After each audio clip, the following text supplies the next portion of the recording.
to introduce Group 5, who will share their views on this topic. Please join me in giving them a big round of applause.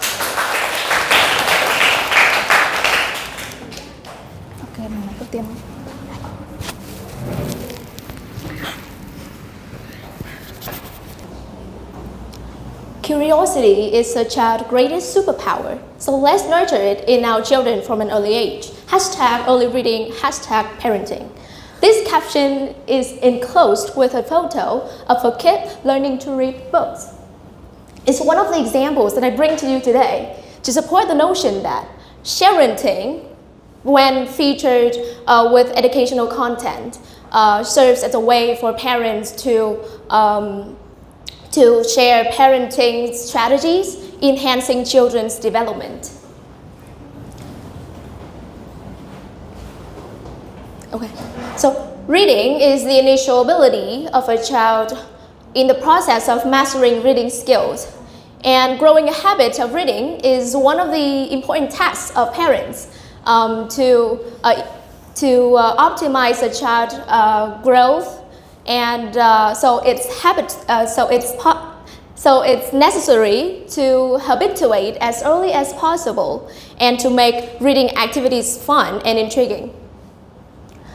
So a study of psychological impact of parenting revealed that one of the mothers shared posted of her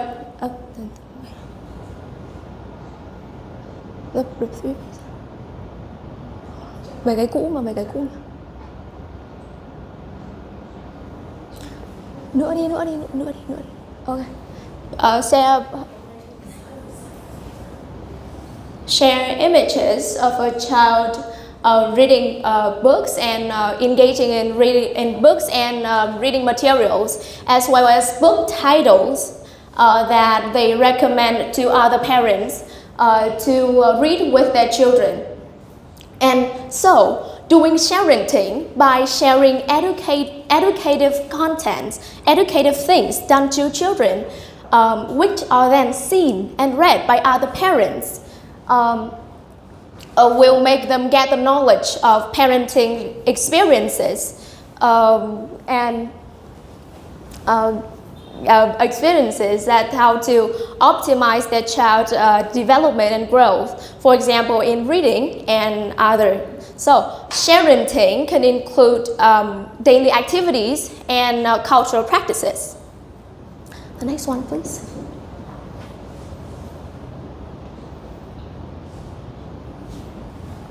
So here, in the first picture, on an Instagram social media account, a parent posted an image of her child and taught her about various types of fruits and vegetables, and also while instilling an appreciation for nature and the environment around us.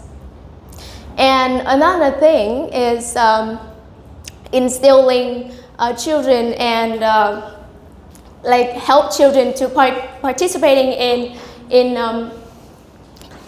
religious culture, in religious education.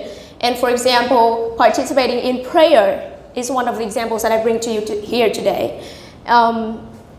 It supports that just by these examples, these sharenting examples, when used thoughtfully, can be such a powerful tool for parents to share, to learn, and to support each other about parenting strategies and how to raise well-rounded children.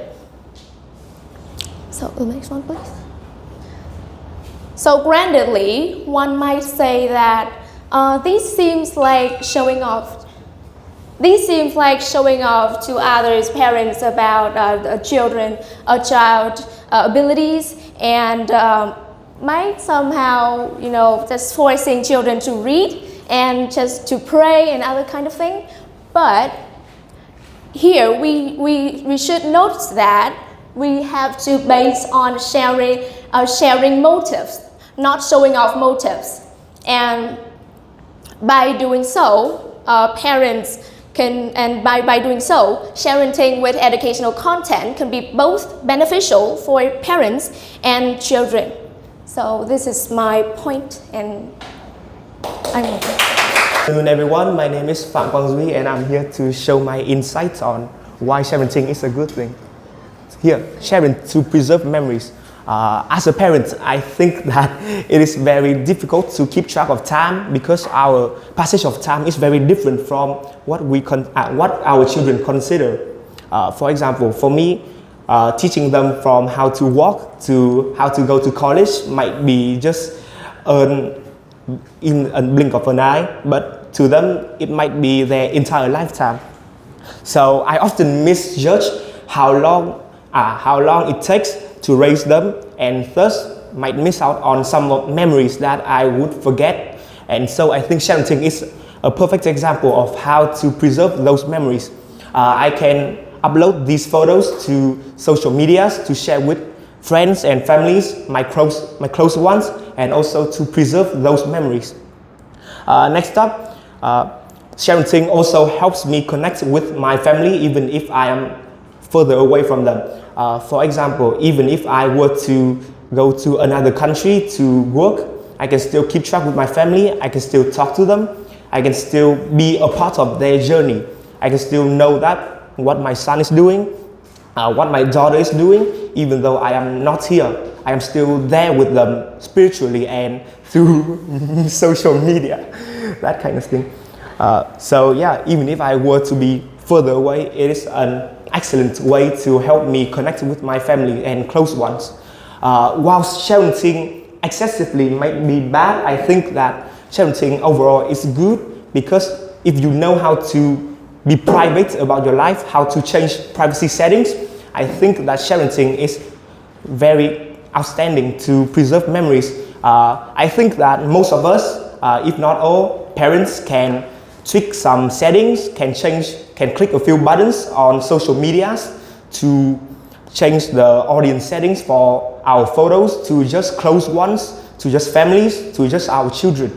So I think that sharing overall is a great way to preserve memories, and it is much better than just photoing them in an album that might get lost, because once you share something on the internet, it is only lost when you delete it yourself. And thus I will move my mic to the next presenter, V.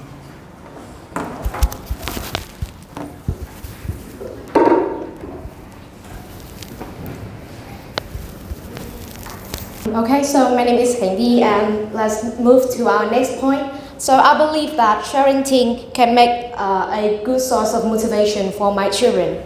Okay, so first of all, sharing my children's achievements on social media is a way to express my happiness and pride, which can motivate my children to try harder.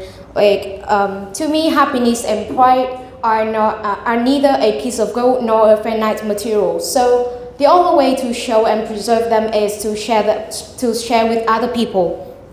So seeing what I share about my children online, they can receive the message that I am truly happy and proud of their achievements.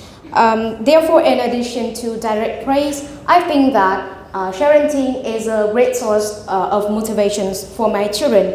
And secondly, positive comments on my post, such as praise or congratulations, can also make my children feel motivated.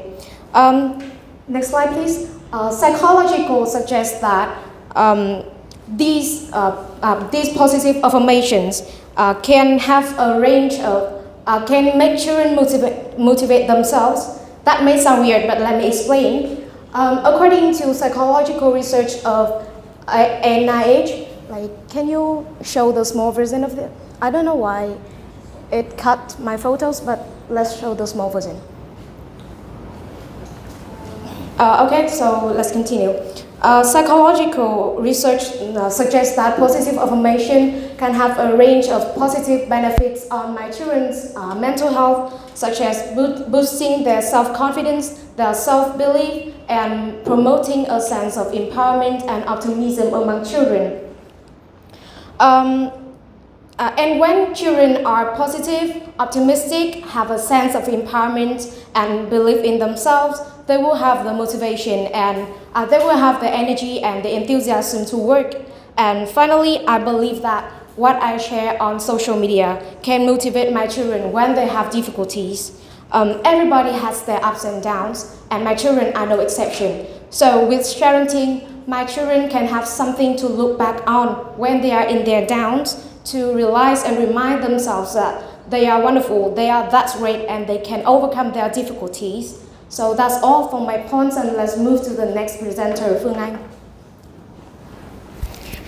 Out there. So I think that parenting can raise awareness about the issue that impact negatively the children, especially certain conditions like medical condition, mental health issues, educational challenges, and furthermore. And I think that this not only foster empathy, not only cultivate understanding, but also raise, advocacy, not just within the scope of, social networks, but also to a much larger one. So firstly, we talk about, the understanding. So I think that parenting can alleviate some kind of misperception in society nowadays, especially related to mental health crisis. So in this day and age, many people hold certain, old-fashioned notion about psychological issues, but this can be wrong. We as parents can share stories related to our children,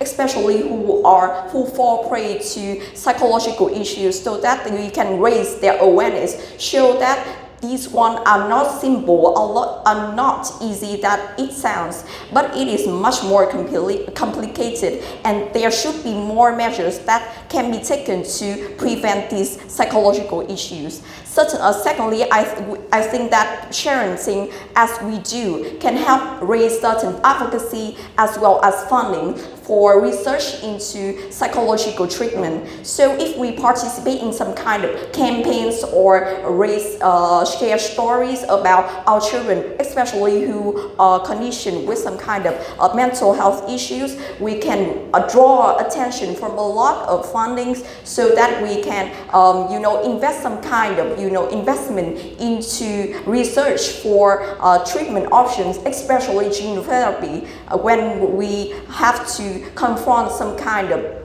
genetic conditions. Last but not least, let's talk about another thing which cannot be missed out, is the empathy that we can spread through parenting. So I know that being parents are not an easy thing to do. It involves a lot of hard work, as well as attention, as well as a lot of diligence. And I know that many parents out there do not have the fortune to have their kids be normal. They have a lot of kids who are facing, depression, anxiety, and a lot of educational challenges. By sharing our children's stories online, we can spread some kind of empathy and connection out there. We know that we are not the only one who have kids facing these stories, and therefore we can connect with each other, find some way to help our children, help our offspring escape from the challenges, escape from the demons that are fighting with them. And I think that this can make some kind of connection among parents, as well as help our children seek better options for treatment. And now I will move on to another option presented by Linh. Ms. Khánh Linh. And another point that parents like us want to make in support of parenting is that it is for the long-term benefits of our children, specifically in their career path. First and foremost, it is acknowledged that parenting can help us create a large and powerful digital space to upload kid-focused content. And those contents are mostly about the early achievements of the kids, and also about the proud milestones of our children, as well as us, the parents. And I believe that by sharing such events, it is an appropriate way to lay a solid foundation for our children's strategic developments in their future career path. In other words, we consider those as a constructive CV, or it can be a free media to promote our children's potentials. To illustrate this point, I will take the story of one of my friends. My friend is a mother whose daughter has won a scholarship to study in Australia, and she has won many other academic achievements. And my friend has been really active in promoting her child on their Facebook account. And thanks to her wide circles of friends, she has helped her child to find a part-time job, which is tutoring. And moreover, through her post on Facebook, the mother also facilitates her child to connect with other senior international students so that she can ensure that when her child arrives at a new land, she won't encounter any state of bewilderment. And that is to say, secondly, sharenting not only plays a promotional role, but it is also a useful external communication tool for our children's future study and work life. And on behalf of other supportive parents, I want to emphasize that sharenting do actually foster our children's growth in the long run. And what we need to pay most attention to is how to share correctly, sufficiently, and responsibly. And our last point will be presented by Phương Anh. Okay, so and I am mother of a little girl. So as these parents have shared, we can see that sharing has many benefits. But some people may still concerned that sharing could have negative impacts on children. So now I will give you 2 important strategies to balance the joy of sharing while ensuring the children's safety. The first strategy is to using a privacy setting to control your audience. According to a study by Pew Research Center revealed that 88% of Americans in the US worry about their children's online privacy, but only 53 of them use privacy setting on social media platforms. So this gap leaves many families potentially vulnerable to unwanted exposure. So as you know, today in our most popular social media platforms, they allow you to control who see your post. For instance, on Facebook, you can create a custom list of people and friends who can view your certain posts. For me, I have set up a limited viewer setting so I can ensure that my little girl's photo can be seen just by my trusted circle of friends and relatives. And the second strategy I provide to you is selective sharing of information. This is very important, and I think this is the most crucial because it's not just about who see our posts, it's about what we choose to share in the first place. So this is where we need to especially be mindful of avoiding personal details. For me, I always follow a simple rule. I avoid if a photo reveals too much about my little girl's identity information, location, or specific routine, I don't post it. And moreover, as responsible parent, we should think critically about what we choose to share. Because a seemingly cute photo at this time can be a source of embarrassment in the future. So I think we should choose and we should think critically about what we choose to post. And as our children grow older, we should ask for their consent before we share their photos online. Yeah, this is my point of view, and this is the end of my group presentation. Thank you.